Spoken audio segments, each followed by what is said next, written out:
우리 3번 문제, 우리 테스트 3번 볼게요. 테스트 3번. 대략 이제 어떤 얘기인지 알았어. 요거는 이제 유형에 대한 설명이기도 한 거니까 지금 작품을 좀 보기 전에 거기에 대한 얘기를 합니다. 3번 문제를 보시면 교재 51쪽 4번에 이거 4번 문항의 5번 선택지 이렇게 되는 건데 4번 문항의 5번 선택지에서 기범의 믿음이 성취감에 해당할 수 없는 이유를 보기를 통해서 설명을 하라고 이제 문제를 낸 거죠. 그러면 이제 이 유형에 대한 이해가 조금 필요한 건데 4번 문제를 보시면 51쪽에 4번이야. 보기의 관점에서 윗글을 감상한 거래. 됐어? 그러면 지금 여기에 나오는 내용을 지금 본문에다가 적용하라는 얘기지.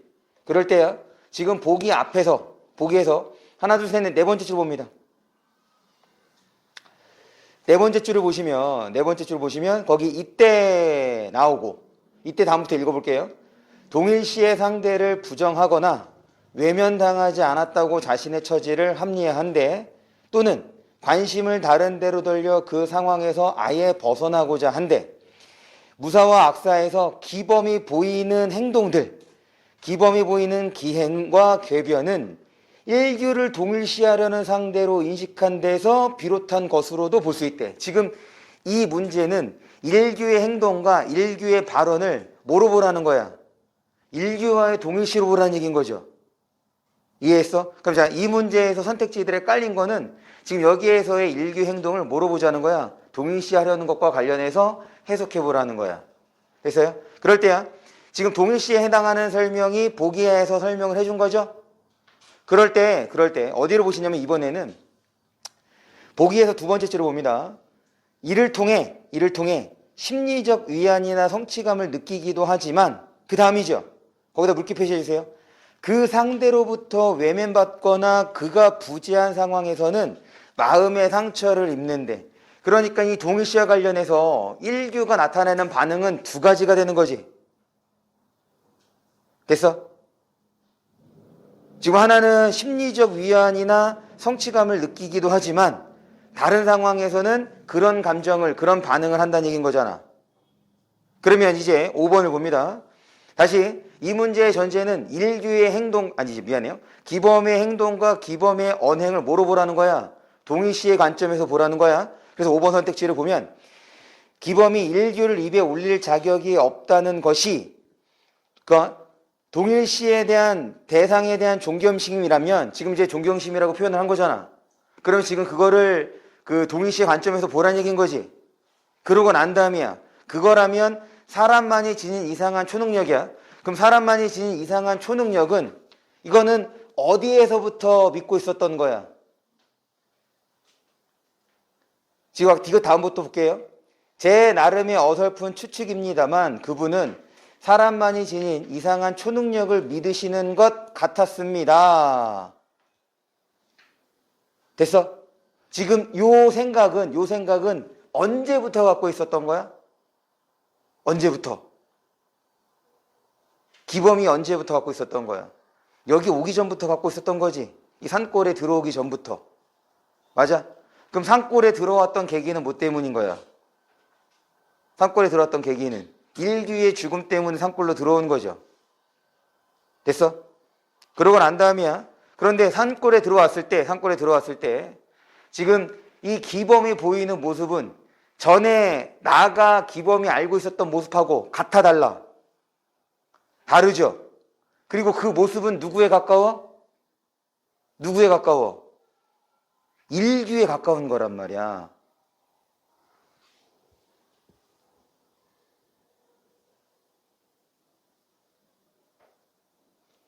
어디를 보시냐면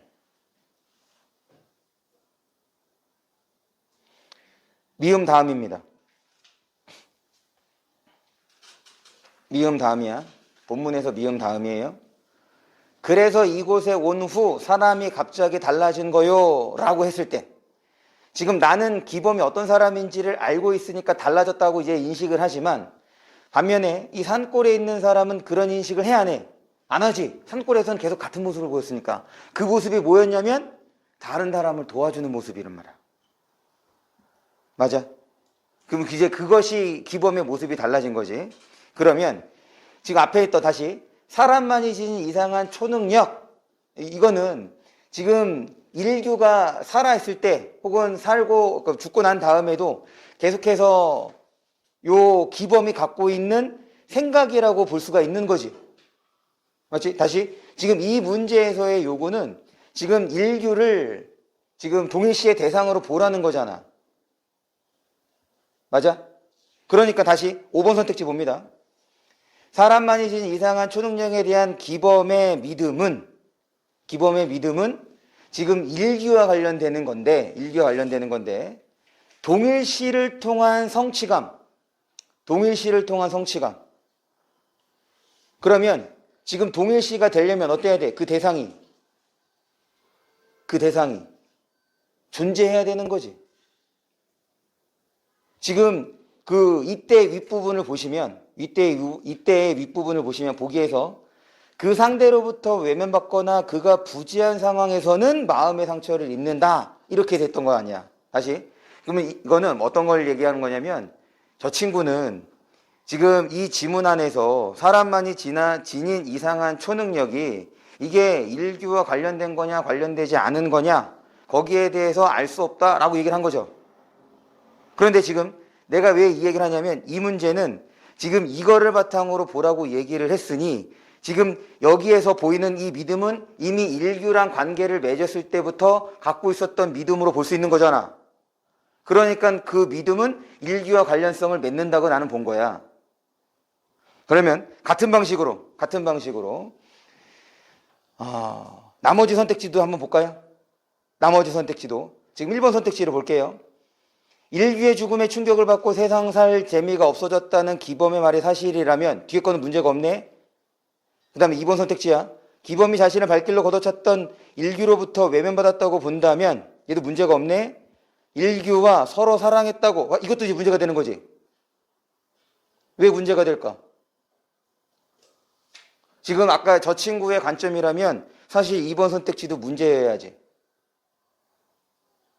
왜 문제일까? 생각해봐. 이거 왜 문제일까?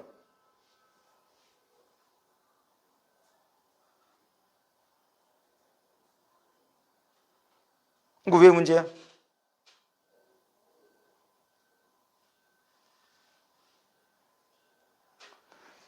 봐봐. 저 친구가 이제 어떤 관점이었냐면 지금 그렇게 그러니까 기범이 갖고 있는 생각이 인류랑 이게 관련이 있느냐 없느냐에 대한 판단을 한 거잖아. 그걸 알 수 없다는 거지. 그럼 여기서 서로 사랑했대. 이건 누구의 생각이야? 기범의 생각이지. 그럼 인류가 지금 기범을 사랑했다는 건 알 수 있어 없어? 주어진 건 알 수 없는 거잖아.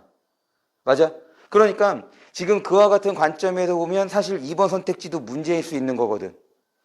왜 이 얘기를 하냐면 당연히 이 지문만으로는 그런 사실을 알 수가 없어. 알 수가 없어. 그런데 지금 이 문제에서 요구한 건 지금 여기에서의 기범은 이렇게 동일시하려는 경향으로 해석해 보자라는 것이 이 문제의 의도죠. 그러니까 이 문제에 따라서 보는 거야. 어떤 얘기인지 알겠어? 그렇게 해서 봤을 때 지금 그래서 제가 3번 문제에서의 근거도 어디서 요구했어? 보기를 통해서 설명하라는 거지. 왜냐면 동일시 과정과 관련해서 그 동일시하려는 주체는 지금 긍정의 반응과 부정의 반응을 보일 수 있는데 그 긍정과 부정의 반응은 상황에 따라 달랐단 말이야. 그런데 지금 산골에서 보이는 모습은 어떤 상황과 관련되는 거냐면 동일시하려는 대상의 부재와 관련되는 거지. 그럼 부재에 해당하는 것이기 때문에 얘는 긍정적인 반응을 할 수가 없는 거거든. 그런데 5번 선택지는 그거를 뭐라고 설명을 했어? 성취감이라고 설명을 해서 틀린 선택지가 되는 거죠.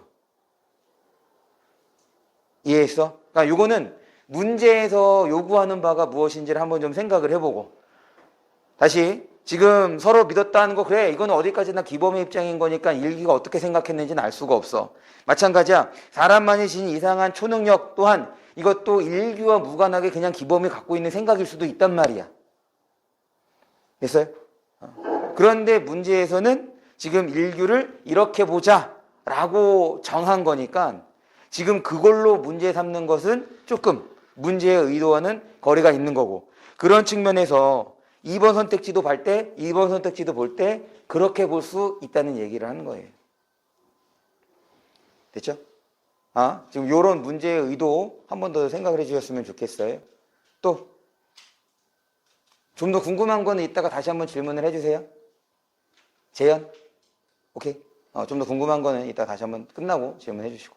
다른 거에 대해서 또? 네. 네. 네, 무너지는 써도 돼요. 네. 아까 전에 이걸 이제 얼핏 봤는데 하강 이미지를 그냥 그 대상 하나만 쓰면은, 봐봐. 하강이 되려면 뭐가 필요해? 하강이 되려면 움직임이 필요하지. 움직임이. 상승이나 하강이나 이거는 움직임을 드러내는 표현이 있어야 될 거 아니야. 그런데 대상 하나만 적으면 그것이 위로 올라가는 것인지 아래로 내려가는 것인지 알 수 없으니까 움직임을 드러내는 표현까지도 같이 써줘야 하강의 이미지로 볼 수 있는 거야.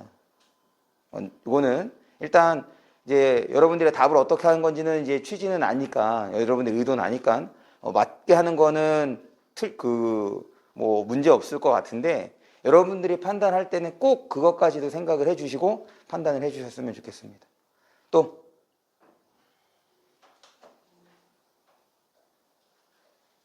되세요? 그럼 이제 봅시다. 50조 우리 한 번 더 등급 컷을 확인해 볼까요?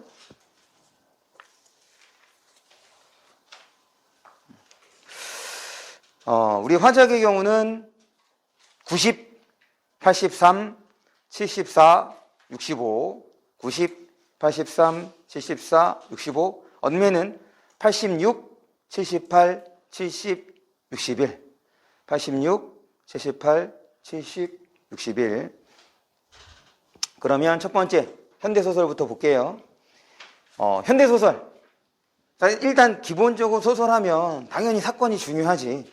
사건이 중요한데, 사건을 파악함과 동시에 여러분들이 조금 더 신경 써서 봐야 되는 건 현대소설에서는 캐릭터인 거야. 캐릭터. 여기서 어떤 캐릭터가 등장을 하느냐, 그걸 이제 현대소설에서는 좀 더 신경을 써 주셨으면 좋겠다. 그러니까 요 성격과 관련돼서 당연히 그 성격이 이제 잘 드러나는 건 행동뿐 아니라 이제 말하는 거죠. 대화를 볼 때도 여러분들이 좀 신경을 써 주셨으면 좋겠는데, 우선 지금 요 현대소설 들어갈 때 앞부분 줄거리에서 뭐가 나오냐면 나라는 표현이 나오죠. 그럼 무조건 이제 시점은 뭐가 되는 거야? 1인칭이 되는 거야. 주의할 거 있어. 우리 앞부분의 줄거리, 중간 부분의 줄거리가 나오는 거는 이건 본문 아니에요. 예를 들면 여기에 요약적 서술이 있다 이렇게 이제 설명이 됐어. 그런데 앞부분 줄거리, 중간 부분 줄거리 당연히 이거 요약적 서술이지. 줄거리 얘기해 준 거니까.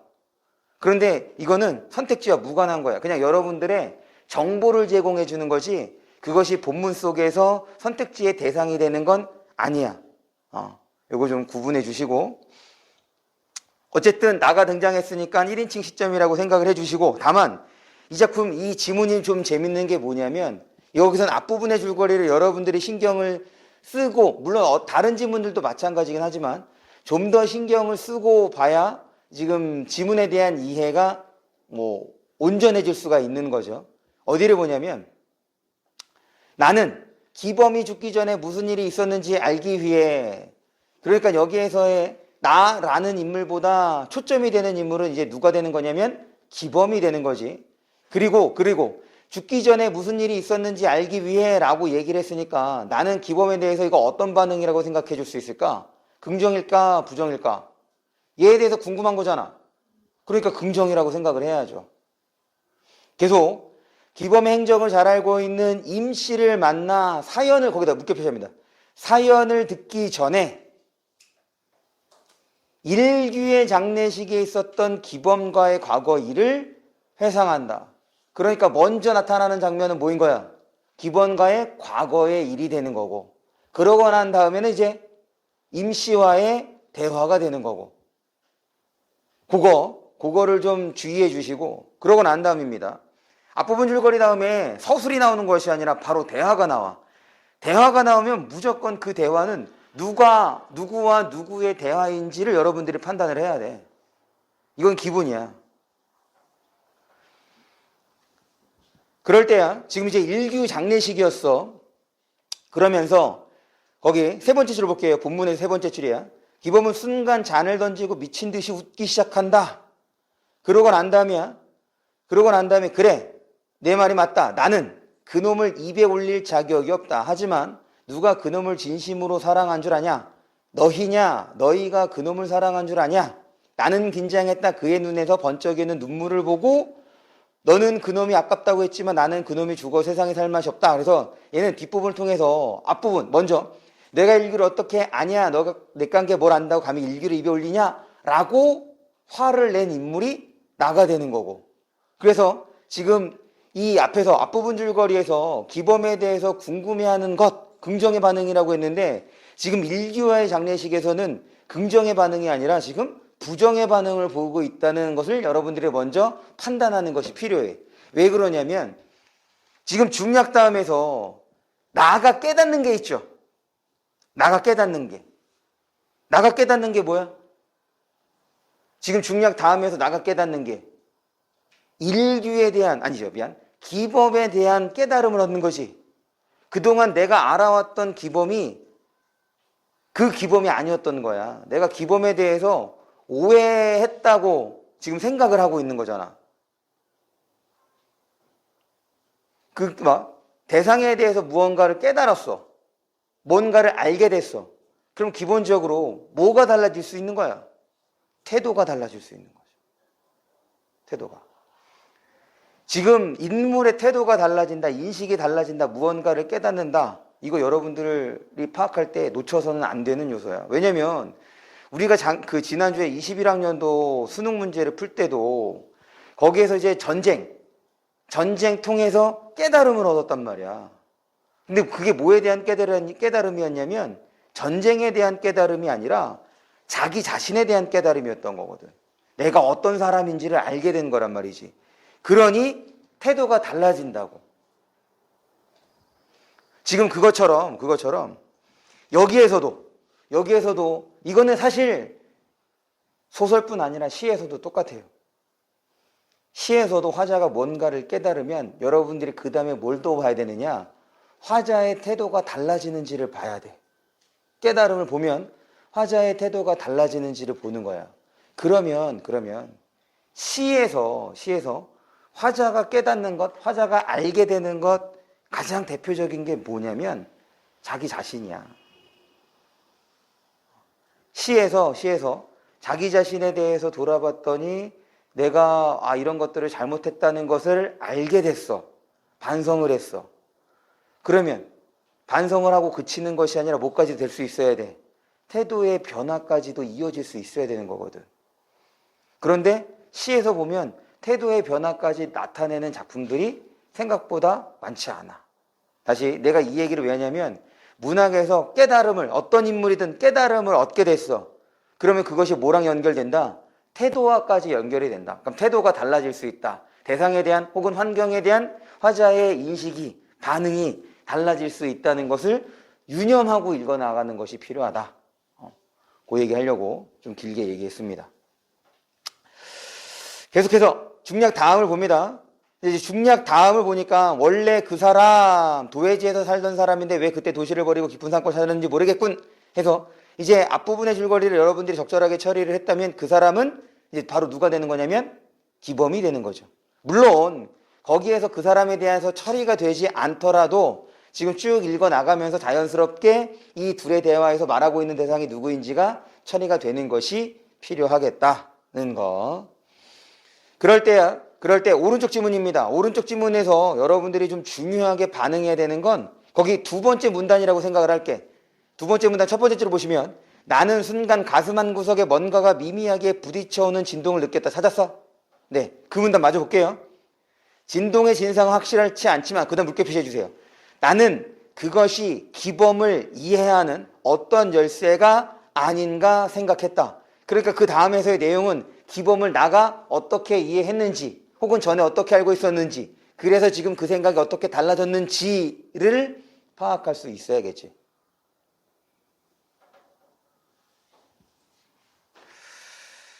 넘어갑니다.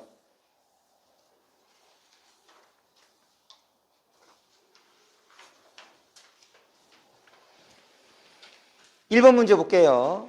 1번 문제에서 1번 선택지 보시면 거기 객관적이라는 말 나오죠? 소설에서 객관적으로 서술할 수 있는 시점은 어떤 시점밖에 없어? 관찰자 시점밖에 없죠? 다시, 소설에서 객관적으로 서술할 수 있는 시점은 관찰자 시점밖에 없어. 그런데 1인칭 관찰자 시점은 좀 주의할 필요가 있겠죠. 왜냐면 1인칭 관찰자가 대상에 대해서 반응할 수도 있는 거잖아. 대상에 대해서 평가할 수도 있는 거 아니야. 그러니까 1인칭 관찰자 시점은 좀 주의가 필요하고, 어쨌든 관찰자 시점에서만 객관적 서술이 가능하다는 거. 바꿔 얘기하면 전지적 시점과 주인공 시점에서는 주관적 서술이다. 이렇게 생각해 주시면 되겠네요. 그 다음에 다시 한번 요 관념에 대한 얘기를 해볼게. 2번 선택지를 보시면 서술자가 인물에 대한 평가를 관념적으로 서술하고 있다. 관념적이라는 말은 우리가 그 대상을 감각기관, 오감을 통해서 판단하거나 인지할 수 없는 표현들, 그거를 관념적이라고 하는 거야. 바꿔 얘기하면 추상적으로 설명한다. 그게 관념적인 거야. 다시, 관념적인 거, 우리가 오감으로 인지할 수 없는 표현들, 그러니까 대상들, 그런 것들을 통해서 설명하는 것이 바로 관념적 설명이 되는 거고, 조금 더 쉽게 설명을 하면 바로 그런 것들을 추상적 설명이라고 한다는 거. 그래서 문학에서 관념이라고 하는 것은 구체적인 거, 감각적인 거와 같이 생각을 해주시면 좋겠습니다. 넘어갈게요.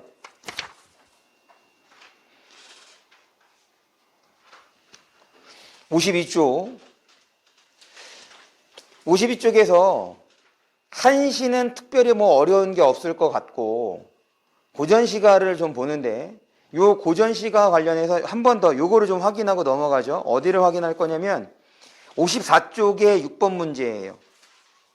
54쪽의 6번 문제에서 보기를 좀 볼게. 이거는 지금 문학에 대한 설명을 하고 있는 거잖아. 그러니까 특히 우리가 시를 볼 때야. 시를 볼 때 이런 생각을 갖고 보면 좀 더 편하게 좀 접근할 수가 있어. 봅니다. 거기 보기를 읽어볼게요. 문학 작품에서 공간에 대한 인식을 형상화하는 방식, 표현하는 방식은 다양하대. 일단 공간에 대한 인식이라고 했으니까 그 공간을 간단해. 인식이라고 했으니까 긍정적으로 생각하느냐 부정적으로 생각하느냐, 여기에서 출발하는 거야. 다시, 인식, 반은 그냥 쉽게 긍정 아니면 부정으로 처리를 해주세요. 그래서 봅니다. 공간에 대한 인식을 직접적으로 드러내는 표현을 사용하거나 공간 내 특정 대상의 속성으로서 그 대상이 포함된 공간 전체를 표상하기도 한다. 거기다 한번 괄호 쳐볼까요? 방금 읽은 부분. 공간 내 특정 대상의 속성으로서 그 대상이 포함된 공간 전체를 표상, 상징하기도 한다. 이런 표현 방법을 우리는 대유법이라고 하는 거야. 그래서 고전시가에서 우리가 자연물을 둘 이상 나열을 하면 그냥 무조건 뭐라고 생각하기로 했어? 자연이라고 생각하기로 한 거. 예를 들면 강과 산이잖아. 자연의 일부죠. 두 개가 제시가 됐네. 그냥 묶어서 그럼 강산을 뭐로 해석하자고? 자연으로 해석하자고. 이런 게 바로 이제 대유법이라고 하는 거예요. 어쨌든 그 공간 전체를 표상하기도 하는데, 이러한 인식은 공간 간의 관계를 통해 표현되기도 한다. 공간 간의 관계. 특히 지금 여기에서 이제 읽을 나머지 부분은 딱 고전시가에 그대로 적용해 주시면 돼요. 이때 관계를 이루는 공간에는 작품에 명시된 공간은 물론 그 다음에 그 이면, 뒷면에 전제된 공간도 포함된대. 그래서 우리가 고전시가에서 자연에 대한 인식을 드러내면 꼭 뭐도 생각하기로 했어? 속세에 대한 인식도 생각하자고. 지금 그 얘기잖아. 지금 여기에서 설명하고 있는 게 마지막에서 지금 여기에서 표면적으로 드러내고 있는 건 자연에 대한 거야. 그런데 지금 거기 그 작품에는 자연에 대한 인식뿐 아니라 뭐도 있다는 거야. 이면에 속세에 대한 인식도 있다고. 그러니까 우리가 자연에 대한 고전시가를 보면 무조건 속세에 대한 것도 더불어 생각해달라는 거야. 그런데 거기에서 전제를 깔았죠. 자연에 대한 긍정적 인식은 이면은 속세에 대한 부정적 인식을 전제로 한다. 그래서 어떤 것들이 있느냐? 속세에 대해서도 긍정적 인식을 하거나 아니면 속세에 대해서 미련의 모습을 담는 것이 지금 우리가 그동안 고전시가에서 봤던 것과는 조금 차이가 있는 작품들이었다. 요 설명까지도 했었죠. 그래서 그런 작품들이 뭐가 있었냐면 과거에 도산12국. 왜냐면 거기서는 자연에 대한 긍정적인 인식을 드러내는데 속세에 대한 긍정적인 인식도 드러내거든. 근데 생각해보면은 그럴 수밖에 없는 거야. 왜냐면 이황이라는 사람이 어떤 사람이야? 얘는 양반으로서 오를 수 있는 지 다 오른 거야. 충분하게 누릴 수 있는 거 누리고 그러고 난 다음에 물러난 사람이거든. 그러니까 당연히 속세에서도 긍정적일 수밖에 없는 거지. 무슨 말인지 알겠어?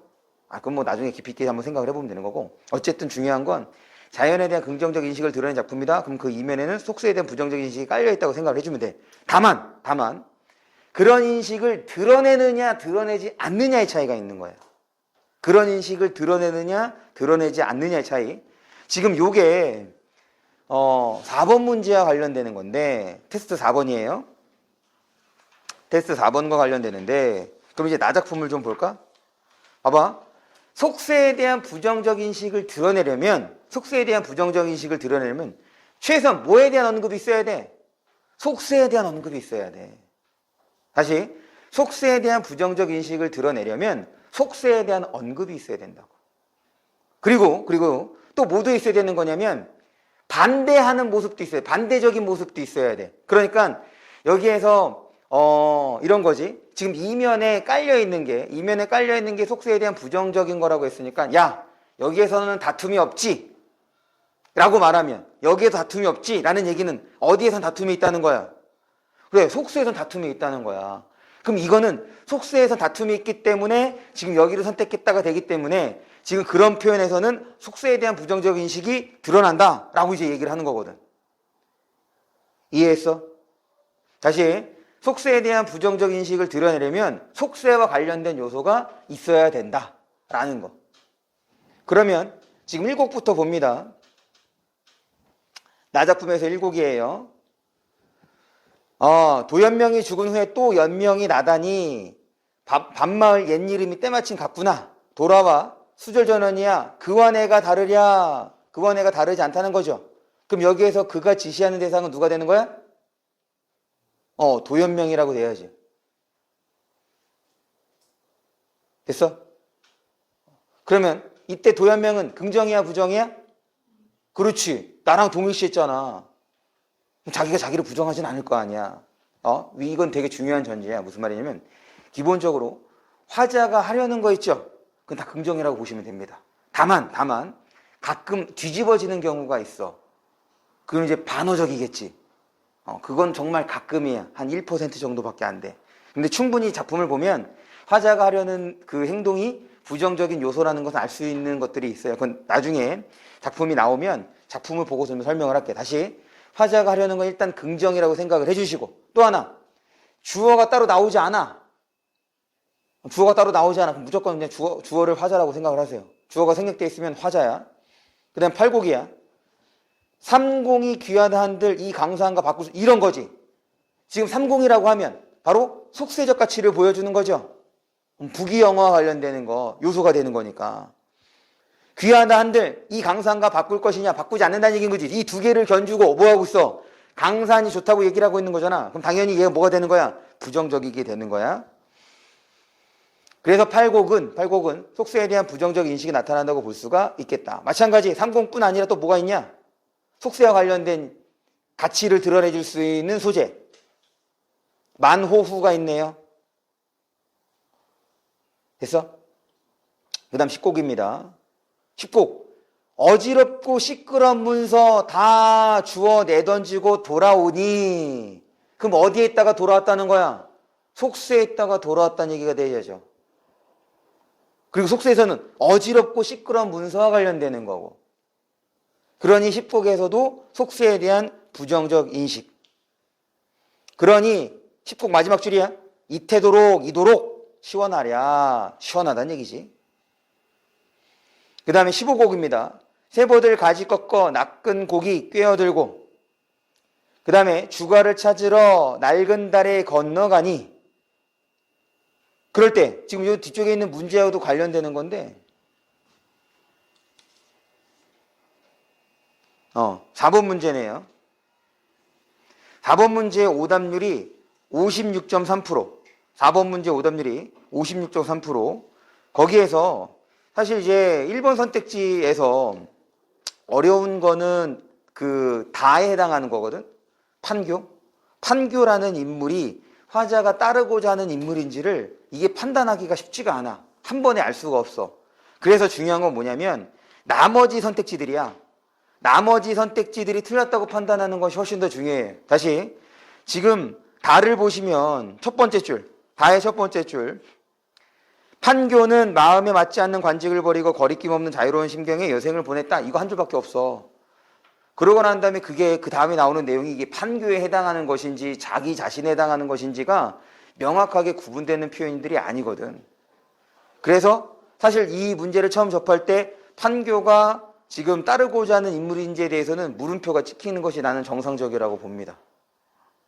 대신에 나머지 선택지들을 통해서 좀 판단을 하니까 나머지 선택지는 분명하게 틀렸다는 것이 인식될 수 있어야 되는 거지. 그럴 때야.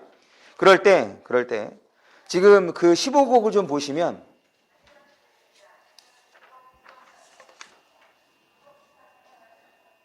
이건 이제 6번 문제하고 관련된 거구나. 15곡을 보시면 가지 꺾어 낚은 고기 들고 주가를 찾으러 낡은 다리를 건너가니, 지금 낡은 다리를 찾으러 건너가니 지금 어떻게 돼 있어? 살구꽃이 쌓여서 모르겠다라는 얘기인 거지. 그러니까 결국 요 술집도 낡은 다리도 다 어디에 있다는 거야? 자연 속에 있다는 얘기인 거죠. 그러니까 여기 있는 대상들은 다 어떤 대상들인 거야? 긍정적 대상들이어야지.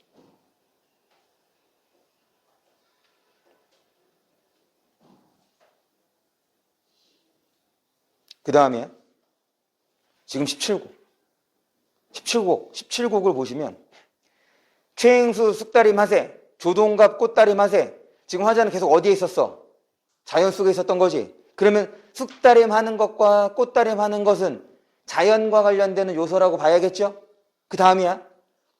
두 번째 줄, 닭찜, 개찜, 올벼, 점심은 날 시키소. 여기까지 뭐 문제가 없어. 지금 우리가 과거 기출문제를 통해서 전원생활, 그러니까 시골에서의 생활도 어디에 포함시켰냐면 자연에 포함시켰거든. 생각나? 그거 보기에서 다 설명해 준 거잖아. 자연의 범위를 확장해서 시골에서의 평화로운 생활도 자연 속의 일부로 설명을 했단 말이야. 그러니까 지금 첫 번째 줄, 두 번째 줄 모두 자연 속의 일부라고 보면 되겠고, 그리고 매일 이렇게 지내면 무슨 걱정이 있으랴. 지금 이런 자연 속에서의 생활에 대한 언급밖에 없는 거잖아. 그럼 여기에서의 시름이 속세와 관련된 시름인 것인지 정확하게 알 수가 없어. 시름이 있었다고 해서 이것이 속세에 대한 부정적인 인식을 드러냈느냐? 그래, 지금 자연 속에서 계속 지내고 있으니 난 걱정이 없어. 그 얘기를 하고 있는 거죠. 그러니까 여기는 속세와 관련되는 가치 혹은 속세와 관련되는 요소가 직접적으로 등장하지 않기 때문에 지금 17곡은 속세에 대한 부정적 인식을 드러낸다고 보기는 어렵다. 이렇게 생각해 주시면 되겠습니다. 됐죠? 그 다음이야. 다 작품이 독특해. 지금 사실 이 지문에서는 다 작품이 독특합니다. 왜 그러냐면 우리가 고전시가에서 낚시하는 건 무조건 뭐라 그랬어? 고전시가에서 낚시하는 건 무조건 뭐라 그랬어? 그래, 자연을 즐기는 모습이야. 낚싯대. 그렇기 때문에 낚시를 해서 내가 어떤 것을 건져내고 혹은 건지지 못한 거에 대한 반응이 나와 안 나와? 안 나와. 나오더라도, 그러니까 낚시를 했는데 내가 하나도 못 잡았어. 그럼 사실은 속상할 일이잖아. 기분 나쁠 일인 거거든. 그런데 그런 작품에, 그러니까 아무것도 내가 낚지 못했다 하는 거에서도 긍정적인 인식이 나타나거든. 시조에서. 그러니까 고전시가에서의 낚시는 건 무조건 긍정적 행위란 말이야. 왜 이 얘기를 하냐면 지금 다에서는 어때? 안 그래. 다에서는 낚시를 하는데 이 낚시에 대해서 지금 처음에 낚시하려는 거는 긍정적인 것과 관련해서 낚시를 하지만 낚시하는 도중에 혹은 낚시의 결과에 대해서는 여기에서의 필자는 부정적 반응을 보입니다. 봐봐. 여생을 보냈다. 거기 다를 볼게요. 청수한 한 폭대를 그리어 추풍 강상에 낙대를 만들까 보다 궁핍을 면할 양으로 본의 아닌 생활을 계속하느니 보다 모든 속사를 버리고 표현이 강상의 어객이 강상, 강 위에서 어객, 고기 잡는 거 되는 것이 운치 있는 생활이기도 하려니야 얼마나 자유를 사랑하고 청고한 마음이냐. 그래서 지금 여기에서의 글쓴이는 기억을 통해서 낚시하는 거에 대해 긍정적인 반응을 보였단 말이야. 그리고 낚시 행위에 대해서도 그 다음이야. 그 다음 문단. 그러니까 니은, 그 다음에 디귿, 그리고 A 구간 앞까지 다 모인 거야. 긍정적인 반응이야. 됐어요? 거기까지 처리가 되겠어? 그럼 이제 A를 보는 거야. A를 봅니다. 잡아당길 때 무거울 것을 생각하면서 배꼽에 힘을 잔뜩 주고 행여나 낚싯대를 놓칠세라 두 손을 꼭 꽉 붙잡고 번쩍 치켜 올리면 허허 이런 기막힌 일도 있을까. 큰 고기는커녕 어떤 때는 방개란 놈이 달려나오고 어떤 때는 개구리란 놈이 발버둥 치는 수가 많다. 하면 되는 줄만 알았던 낚시질도 간대로 우리 따위까지 단번에 되란 법은 없나 보다. 지금 얘는 결과물에 대해서, 낚시한 결과물에 대해서 부정적 반응을 보이고 있는 거지. 지금 앞에서 기억은 어땠어? 어객이 되는 것이 운치 있는 생활이기도 하고 그 다음에 자유로운 모습을 라고 얘기를 했던 건데 자기는 정작 어때? 결과물에 대한 반응을 보이고 있는 거잖아. 그러니까 여기에서의 나는 그동안에 보여줬던 자연을 즐기는 모습으로서의 사람들과 다른 태도를 보이고 있는 거지. B도 마찬가지야. 세상 일이란 모조리 그러한 것일까마는, 그러니까 처음부터 잘 되지 않는다 이제 그런 인식인 거죠. 아무리 내 재주가 서툴다기로서니 개구리나 방개란 놈들도 염치가 있지. 속어에 이르기를 숭어가 뛰니 망둥이도 뛴다는 셈으로 나는 나대로 제법 강상의 어객인 양, 그래 즐기는 모습으로서 나섰는데 얘는 즐기는 모습으로서의 태도를 보여주지 않고 있는 거죠.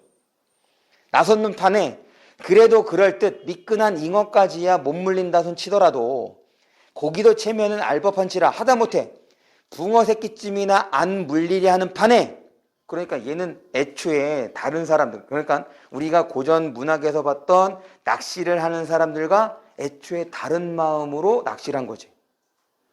이게 뭐 한 거야? 기대를 갖고서 낚시를 한 거잖아. 다른 작품들에서는 이 낚시는 그냥 그것 행위 자체가 자연을 즐기는 모습이었단 말이야.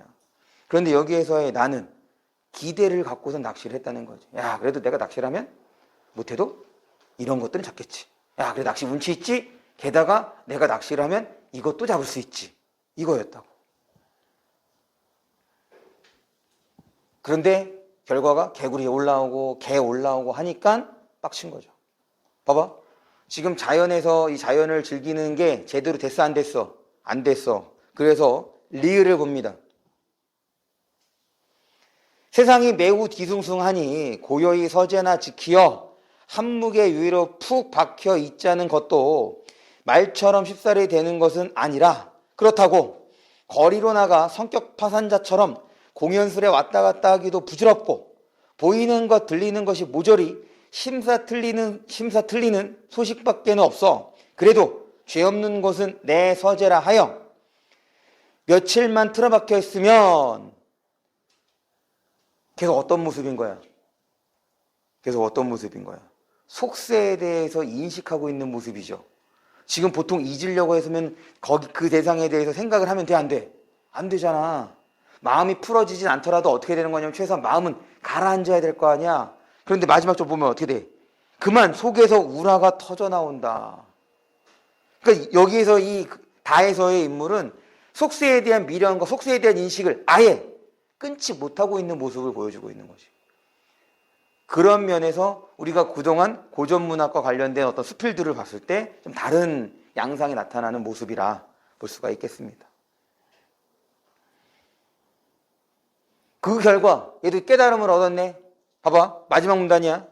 위진간의 심산벽촌에 은거하여 청담이나 일삼던 그들 심경을 한때는 욕을 한 적도 있었으나, 아니 세상에 문제가 있으면 세상에 있는 문제를 좀 해결하고 그래야 되는데 틀어박혀 있어서 지네 잘났다고 있으면 그게 좋은 모습이 아니라고.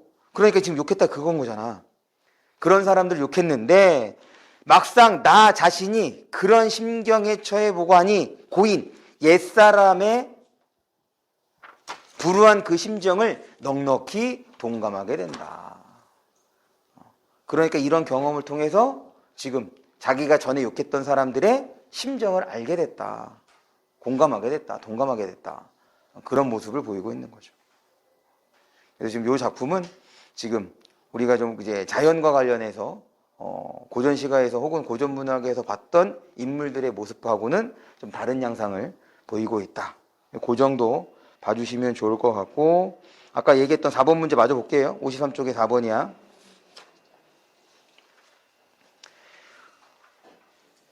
(53쪽에) 4번을 보시면 1번 선택지를 빼고 나, 다 2번 선택지 3공과 성격 파산자.